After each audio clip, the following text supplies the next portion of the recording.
Hello friends, welcome to my YouTube channel. আমি তন্ময়। আজকে আরও একটি বিশেষ গুরুত্বপূর্ণ চাকরির আপডেট নিয়ে চলে এসেছি।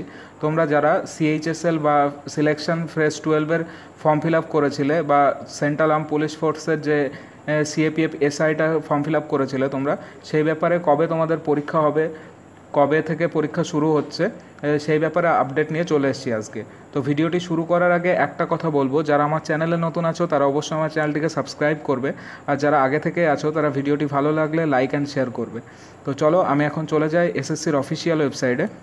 তো তোমরা দেখতে পাচ্ছ আমি এখন স্টাফ সিলেকশন কমিশনারের অফিসিয়াল ওয়েবসাইটে চলে এসেছি। এখানে আসার পর দেখো নোটিশ বোর্ডে দেখো আজকে নতুন নোটিশ দিয়েছে 7 জুনে। তো এখান থেকে আমি তোমাদের নোটিশটা দেখিয়ে দেবো, তোমরা এখান থেকে ডাউনলোড করে নিতে পারো। আমার অলরেডি ডাউনলোড করা আছে, আমি দেখিয়ে দিচ্ছি তোমাদেরকে। তো দেখতে পাচ্ছ স্টাফ সিলেকশন কমিশনার থেকে ইম্পর্টেন্ট নোটিশ আছে। তো এখানে কি আছে দেখো, এক্সাম নেম আছে selection post examination phase 12 2024 paper 1 CBE. তো তোমাদের পরীক্ষা শুরু হচ্ছে 20 জুন থেকে 26 জুন পর্যন্ত। আর কম্বাইন্ড হায়ার সেকেন্ডারি লেভেলের যে পরীক্ষাটা টায়ার 1, সেটা 1 জুলাই থেকে 11 জুলাই পর্যন্ত চলবে পরীক্ষাটা। আর তোমাদের যে সাব ইন্সপেক্টর দিল্লি পুলিশের এবং সেন্ট্রাল আর্ম পুলিশ ফোর্সের যে এক্সামিনেশানটা আছে সেটা সেম থাকছে। 27 তারিখ থেকে শুরু হচ্ছে জুন মাসের, আর 29 তারিখ পর্যন্ত হবে। আর যে আদার এক্সামগুলো হবে সেটার জন্য কমিশন তার ওয়েবসাইটে রেগুলারলি ভিজিট করতে বলেছে তোমাদের।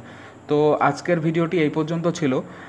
যারা আমার চ্যানেলে নতুন আছো তারা অবশ্যই আমার চ্যানেলটিকে সাবস্ক্রাইব করবে, আর যারা আগে থেকে আছো তারা ভিডিওটি ভালো লাগলে লাইক অ্যান্ড